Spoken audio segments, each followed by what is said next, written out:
We've learned a little bit about gravity. We've learned a little bit about electrostatics. So time to learn about a new fundamental force of the universe. And this one is probably second most familiar to us next to gravity, and that's magnetism. Magnetism. Where does the word come from? Well, they actually, I think several civilizations, I'm no historian, found these lodestones, these objects, magnetism. These objects that would attract other objects like it, other magnets, or would even attract metallic objects like iron, ferrous objects. And they're called lodestones. That's, I guess, the Western term for it. And the reason why they're called magnets is because they're named after lodestones that were found near the Greek province of Magnesia. And I actually think the people who lived there were called Magnetes. But anyway, you could Wikipedia that and learn more about it than I know. But anyway, let's focus on what magnetism is. And I think most of us have at least a working knowledge of what it is in terms, we've all played with magnets and we've dealt with compasses. But I'll tell you this right now, what it really is pretty deep. And I think I don't think anyone we can mathematically understand it and manipulate it and see how it relates to electricity. We actually will show you that the electrostatic force and the magnetic force are actually the same thing, just viewed from different frames of references. So I know all of that sounds very complicated and all of that. But in our classical Newtonian world, we treat them as two different forces. But what I was saying is, although we're kind of used to a magnet, just like we're used to gravity, just like gravity is also fairly mysterious when you really think about what it is, so is magnetism. So with that said, let's at least try to get some working knowledge of how we can deal with magnetism. So we're all familiar with a magnet. I didn't want it to be yellow. I could make the boundary yellow. No, I didn't want it to be like that either. So if this is a magnet, we know that a magnet always has two poles. It has a north pole and a south pole. And these were just labeled by convention because when people first discovered these lodestones, or they took a lodestone and they magnetized a needle with that lodestone, and then that needle they put on a cork in a bucket of water, and that needle would point to the Earth's north pole. They said, oh, well, the side of the needle that is pointing to the Earth's north, let's call that the North Pole, and the point of the needle that's pointing to the South Pole, the point of the needle that's pointing to the Earth's geographic south, we'll call that the South Pole. Or another way to put it, if we have a magnet, the direction of the magnet, or the side of the magnet that orients itself, it's allowed to orient freely without friction, towards our geographic north, we call that the North Pole, and the other side is the South Pole. And this is actually a little bit, obviously we call the Earth, we call the top of the Earth the North Pole. This is the North Pole, and we call this the South Pole. And there's another notion of magnetic north, and that's where, I guess you could kind of say, that is where a compass, the north point of a compass, will point to. And actually magnetic north, it moves around because we have all of this moving fluid inside of the Earth and a bunch of other interactions. It's a very complex interaction. But magnetic north is actually roughly in northern Canada. So magnetic north might be here. So that might be magnetic north. And magnetic south, I don't know exactly where that is, but it can kind of move around a little bit. It's not in the same place. So it's a little bit off the axes of the geographic North Pole and the South Pole. And this is another kind of slightly confusing thing, is magnetic north is kind of the geographic location where the North Pole of a magnet will point to, but that would actually be the South Pole of, if you viewed the Earth as a magnet.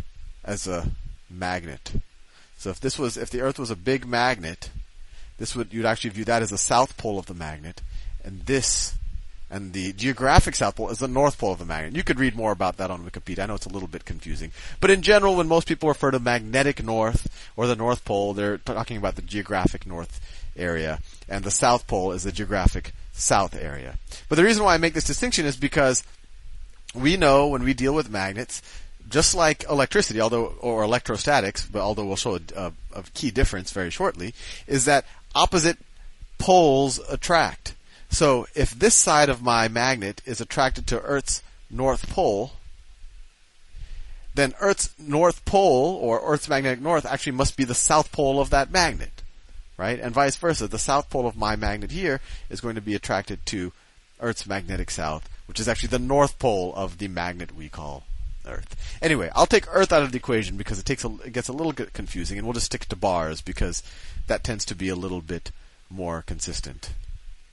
Let me erase this. There you go. I'll erase my magnesia. I wonder if the element magnesium was first discovered in magnesia as well. Probably. And I actually looked up milk of magnesia, which is a laxative, and it was not discovered in magnesia, but it has magnesium in it. So I guess its roots could be in magnesia if magnesium was discovered in magnesia. Anyway, enough about magnesia. Back to the magnets. So if this is a magnet, and let me draw another magnet. Actually, let me erase all of this. When I go on the tangents, alright. So let me draw 2 more magnets. So that's one magnet. That's another magnet. We know from experimentation when we were all kids, this is the North Pole, this is the South Pole, that the North Pole is going to be attracted to the South Pole of another magnet. And then if I were to flip this magnet around, it would actually repel. 2 north-facing magnets would repel each other. And so we have this notion, just like we had in electrostatics, that a magnet generates a field. It generates these vectors around it that if you put something in that field that can be affected by it, so there'll be some net force acting on it. So actually, before I go into the magnetic field, I actually want to make one huge distinction between a magnet and or between magnetism and electrostatics. Magnetism always comes in the form of a dipole. What does a dipole mean? It means that we have 2 poles, a north and a south. In electrostatics, you do have two charges. You have a positive charge and a negative charge. So you do have 2 charges, but they could be by themselves. You could just have a proton. You don't have to have an electron there right next to it. You could just have a proton, and it would create a positive electrostatic field, right? In our field lines, or what a positive point charge would do, and it would be repelled. So you don't always have to have a negative charge there. Similarly, you could just have an electron, and you don't have to have a proton there. So you can have monopoles. These are called monopoles, where you just have one charge when you're talking about electrostatics. But with magnetism, you always have a dipole. If I were to take this magnet, this one right here, and if I were to cut it in half, somehow, miraculously, each of those halves of that magnet will turn into 2 more magnets, where this will be the south, this will be the north, this will be the south, and this will be the north. And actually, theoretically, I've read, my own abilities don't go this far, there could be such a thing as a magnetic monopole, although it has not been observed yet in nature. But so everything we have seen in nature has been a dipole. So you could just keep cutting this up all the way down to if it's just 1 electron left, and it actually turns out that even 1 electron is still a magnetic dipole. It still is generating, it still has a north pole and a south pole.